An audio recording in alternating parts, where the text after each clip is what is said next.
Hey, Shakespearean Shakers, and welcome back to A Rose by Any Other Name, the podcast that makes Shakespeare less of a tragedy and more of a triumph for your brain. I'm Mr. Rose, and in today's episode, we're stepping into the streets again for Romeo and Juliet. This time, Act 1, Scene 2.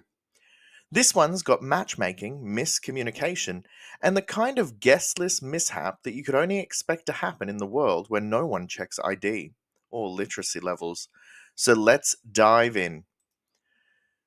Once again, this is the layout of how this podcast will go through. So let's look at our summary: fathers, feasts, and fates.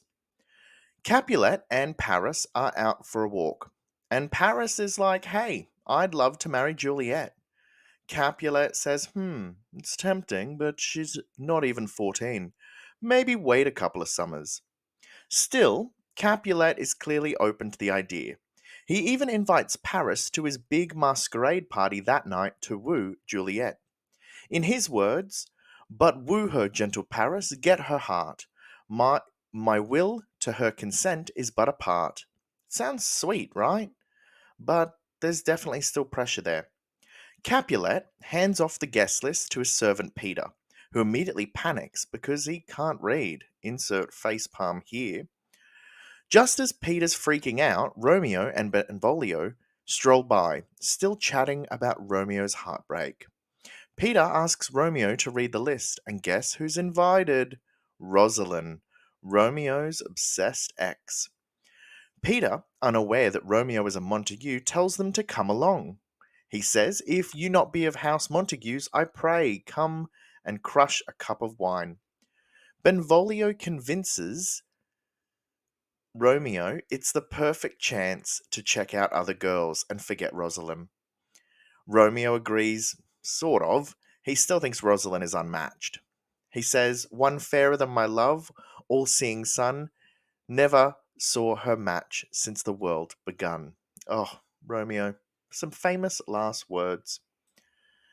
Now into our theme talk. We are talking about fate, family, and power. This quiet little scene actually packs a punch when it comes to themes. First off, we have fate. Every word, every invite, every decision here is pulling the characters towards a life changing moment. The audience can already feel it. Juliet doesn't even appear, but her father is making her future be decided for her. Then, there's this idea of parental power and control. Capulet seems gentle and open. He says, "My will to her consent is but a part, but don't be fooled." He still holds the reins. Juliet might get to choose unless he changes his mind. And later, he definitely does. We also look at some social structure that comes into play.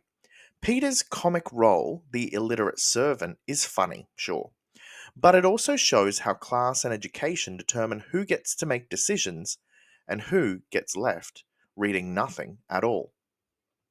And of course, Romeo's melodrama continues. He's still swooning over Rosalind, which adds even more irony, since we know he'll meet Juliet very soon. When we're looking at our quotes, we have, "Let two more summers wither in their pride, ere we may think her ripe to be a bride."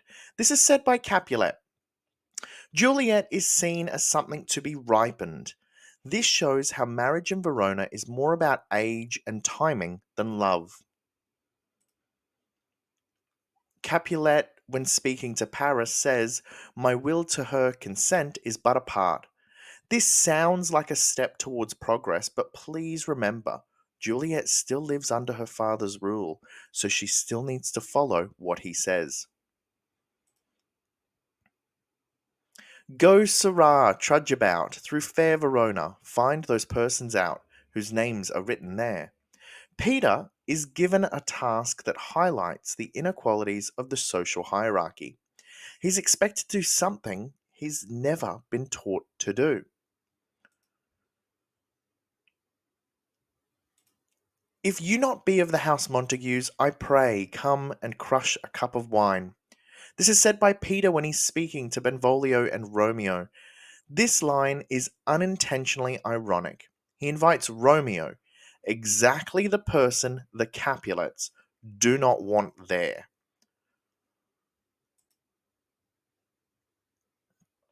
We have Benvolio saying, "Compare her face with some that I shall show, and I will make thee think thy swan a crow." Benvolio speaks some truth. He talks about Romeo's idealization of Rosalind might just be a phase.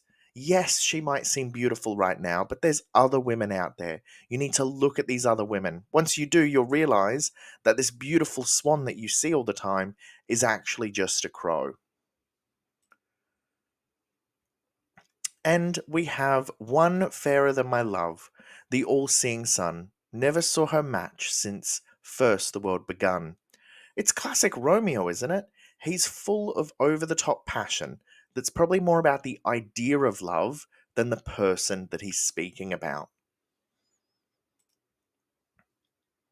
When we're looking at our reflective questions, our first question: how does this scene highlight the power parents have over their children? Think about, even though Capulet seems kind, he's still arranging Juliet's future behind her back. What do you think? Is that fair? Does she have a real choice? Think about how the pressure might affect Juliet later when her heart wants something different. Our second question: what do you think Shakespeare is saying about love and social expectations? We see that Paris is told to woo Juliet, but only within the frame of a family approved marriage. Can love exist in that kind of pressure cooker? How is that different from Romeo, who's obsessed with the feeling of love rather than the person? And our last question: is Romeo really in love? Why might Shakespeare have made Romeo so convinced that Rosalind was the one before Juliet shows up? Is it to show how quickly young people fall in love? Because I'm sure that you've seen this happen around you. Is it actually love? Or does it highlight Romeo's confusion? That he's confusing love with longing and fantasy? What do you think?